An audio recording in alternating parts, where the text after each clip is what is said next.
I have some more comments later, but first I'd like to introduce Robin Anthony Kouyate for one of our ambassadors for some comments. Thanks, Bill. And thanks to everyone for your participation. This has been a wonderful experience listening to everyone, hearing your experiences. As Bill mentioned, I'm Robin Anthony Kouyate. And like most people involved as ambassadors or researchers, I have both a personal and connection to the village as well as a professional. So from a professional side, social behavioral science researcher in public health and design programs to support people's health. So as soon as I learned about the Village program, I was ecstatic, and I'll share a little bit more why to be a part of it. I also am a part of developing a couple of village in my geographic area, Strathmore Bel, and one of the leaders is here in this summit, as well as MoCo Mid-County Village, both in Montgomery County, Maryland, just outside of DC.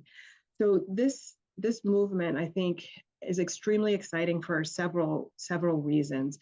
And I'd like to highlight a couple of things takeaways from today's discussion and link them to the importance of your voice. And I will use that word, your voice, your participation, but your voice in the research.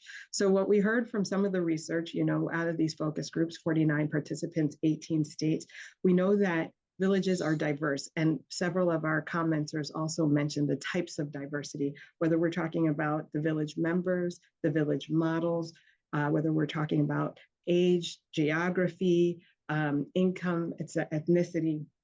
And so we heard there's this importance of diversity. We also heard about the importance of reframing and how we think about aging.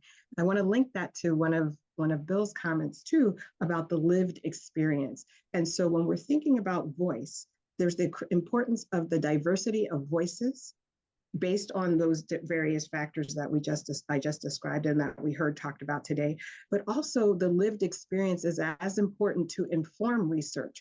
So when we are having a call to action for partnership, I want people to really recognize the value in that respect of their voices.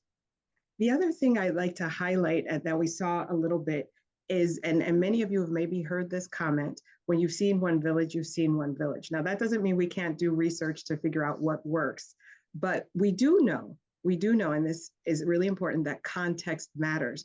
So yet again, this is an important reason for you to be here and also to take the call to action after being here, because your context is going to help inform somebody else's programs and services. So we know that it's important to have to take into account context. And as we talk a bit about, and Emily raised the types of different research, person/patient-centered research, as well as comparative effectiveness research, we know that those are types of ways to bring people to participate and a way to bring in your voices and a way for you to share your context. And so that's something else to take to heart as you go away from the conference or the summit. We also know that there's an importance of what people are now talking about more and more, social determinants of health. And one of the things that I have been excited about with regards to the village movement, is that it addresses health in so many different levels. So there's something called a wellness wheel that looks at the personal level. We've heard about physical, social, emotional, meaning-making, or spiritual.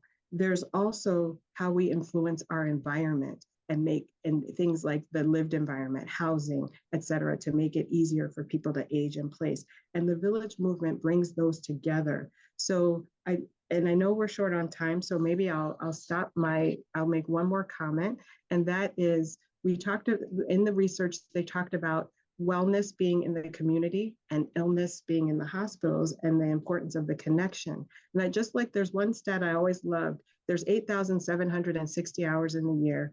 Over 8,000 of those are at home, which is where health occurs, which is where the villages are. So I just like to bring home that that's the importance and the value that we bring as the village movement as we think about our voices in the research and our participation.